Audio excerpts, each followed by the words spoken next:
Beijing সফর শেষ হতেই ভূরাজনীতিতে তীব্র কম্পন। তাইওয়ান প্রশ্নে ডোনাল্ড ট্রাম্প কি তবে বেইজিংয়ের দিকেই ঝুঁকছেন? শি জিনপিংয়ের কড়া হুঁশিয়ারির পর ফক্স নিউজে দেওয়া ট্রাম্পের এক মন্তব্য এখন তোলপাড় সৃষ্টি করেছে ওয়াশিংটন থেকে তাইপে পর্যন্ত। ট্রাম্প কি সত্যিই তাইওয়ানকে চীনের হাতে ছেড়ে দিচ্ছেন, নাকি এটি তার কোনো নতুন বিজনেসম্যান চাল?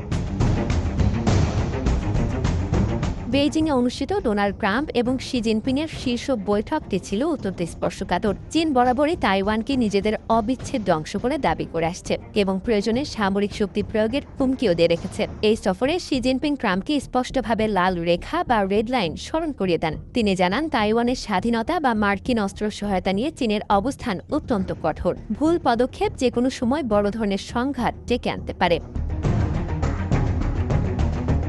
কিন্তু আসল চমক তৈরি হয় চীন সফর শেষে।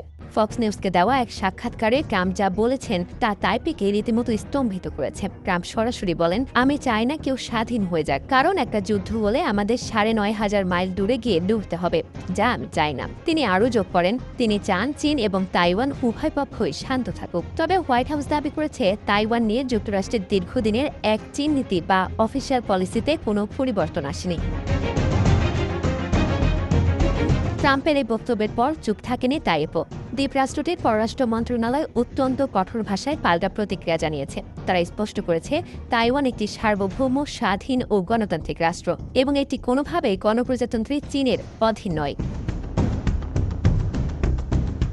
মূলত বহু বছর ধরেই চীন তাইওয়ানকে নিজেদের ভূখণ্ডের অংশ বলে দাবি করে আসছে।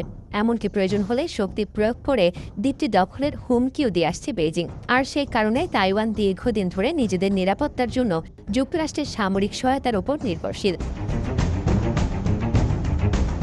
কিন্তু এই উত্তেজনার গভীরে রয়েছে এক বিশাল অঙ্কের টাকার খেলা। ট্রাম্প এবার প্রথমবারের মতো প্রকাশ্যে স্বীকার করেছেন যে তাইওয়ানের কাছে অস্ত্র বিক্রি করা বেইজিংয়ের সাথে দর কষাকষির একটি বড় হাতিয়ার হতে পারে।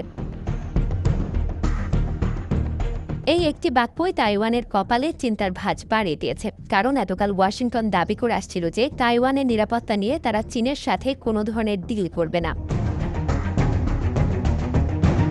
এদিকে নিজেদের অস্তিত্ব রক্ষায় তাইওয়ানের পার্লামেন্ট সম্প্রতি প্রায় $২৫ বিলিয়ন বিশাল প্রতিরক্ষা বাজেট অনুমোদন করেছে, যার সিংহভাগে ব্যয় করার কথা মার্কিন উন্নত অস্ত্র কিনতে। ভূরাজনৈতিক বিশ্লেষকেরা বিষয়টিকে ট্রাম্পের আমেরিকা ফার্স্ট পলিসি এবং ট্রান্সঅ্যাকশনাল ডিপ্লোমেসি হিসেবে দেখছেন। ন্যাশনাল তাইওয়ান ইউনিভার্সিটির রাষ্ট্রবিজ্ঞানের অধ্যাপক লেভ ন্যাচম্যান বলেন, অস্ত্রকে দর কষাকষির হাতিয়ার হিসেবে প্রকাশ্যে উল্লেখ করে ট্রাম্প ঠিক সেই কথাটি বলেছেন যা তাইওয়ান কখনোই শুনতে চায়নি। অন্যদিকে তাইপের এক গবেষক বলেন, বেইজিংয়ের সাথে বাণিজ্যিক বা কৌশলগত সম্পর্ক উন্নত করতে ট্রাম্প প্রশাসন তাইওয়ানের অস্ত্র বিক্রির প্যাকেজে কাটছাঁটও করতে পারে।